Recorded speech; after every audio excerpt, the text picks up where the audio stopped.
Hello! J'espère que vous allez bien. On se retrouve aujourd'hui pour une nouvelle vidéo pour parler encore une fois de la vie de freelance et des conseils que j'aurais aimé avoir et que je vous donne à vous. Aujourd'hui, je voulais vous parler d'un sujet, c'est comment bien commencer un projet, c'est-à-dire comment bien le cadrer avant que vous démarriez officiellement le projet. Il y a plusieurs étapes à prendre en compte quand on démarre un projet. La première étape étant le devis. Donc sur la base du taux journalier moyen, la journée que vous allez vendre en tant que prestataire, vous allez établir un devis à votre client qui va devoir ensuite signer et ce sera un peu la preuve ultime que vous avez bien décidé de collaborer ensemble. Dans ce devis, vous mettez donc le nombre de jours qui sont facturés pour le projet.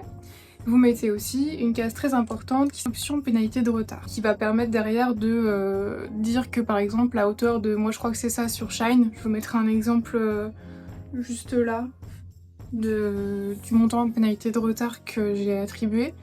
À partir de la réception de la facture, de la date qui a été convenue sur la facture pour le règlement de la prestation, moi je sais que je crois que c'est 40 € par jour. En gros, jusqu'à ce qu'ils me payent, ils me doivent 40 € par jour de retard. Ça vaut à partir de 30 jours après la réception de la facture.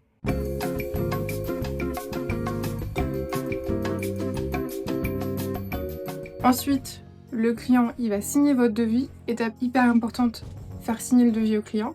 Parce que si vous faites pas signer le devis au client, vous n'avez pas de preuve qu'ils veulent bien collaborer avec vous. Autre bonne manière de commencer un projet, c'est de demander un acompte. En général, on demande 30% de la somme totale qui est vendue en acompte avant de démarrer le projet. Vous, ça vous protège. Et puis le client, ça lui permet aussi de se dire « Ok, c'est quelque chose de concret, je m'engage aussi financièrement dans le projet ». Donc ce que vous pouvez faire, c'est envoyer une première facture avec le montant de l'acompte, donc 30% du projet, et ensuite je vous renverrai à la fin les 70% restants pour le projet. Il faut savoir que pour les agences qui ont un service de comptabilité, de 1, le plus tôt vous leur fournissez votre IBAN, votre RIB, tout ce que vous voulez, le mieux c'est parce qu'en général ils gèrent ça à la fin du mois avec les salariés qu'ils ont, si vous êtes prestataire, et donc anticipez bien ça. Et les agences font pas souvent des acomptes parce que malheureusement ils gèrent ça comme un salarié classique, donc ils vous payeront à la fin de la mission. Mais protégez-vous bien avec les devis et ce qu'on a dit avant, les pénalités de retard dans vos devis. À ce sujet, j'ai une ref qui est plutôt cool, qui est le kit de survie du créatif. C'est un site qui est trop cool, il y a plein de règles, il y a plein de conseils. C'est vraiment un kit génial pour les créatifs et les indépendants, donc je vous le mettrai en description et puis je vous le mettrai là aussi.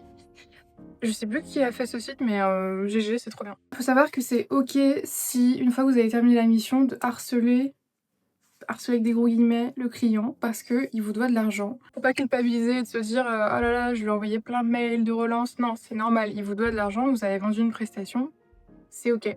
Si dans le pire des cas, il y a toujours rien qui bouge une fois que vous avez relancé plusieurs fois, que on approche des 30 jours officiels de délai après l'envoi de la facture, sachez qu'il y a toujours des plateformes en ligne avec des avocats qui peuvent vous conseiller. Je vous mettrai la plateforme que j'avais utilisée pour un sujet avec un client.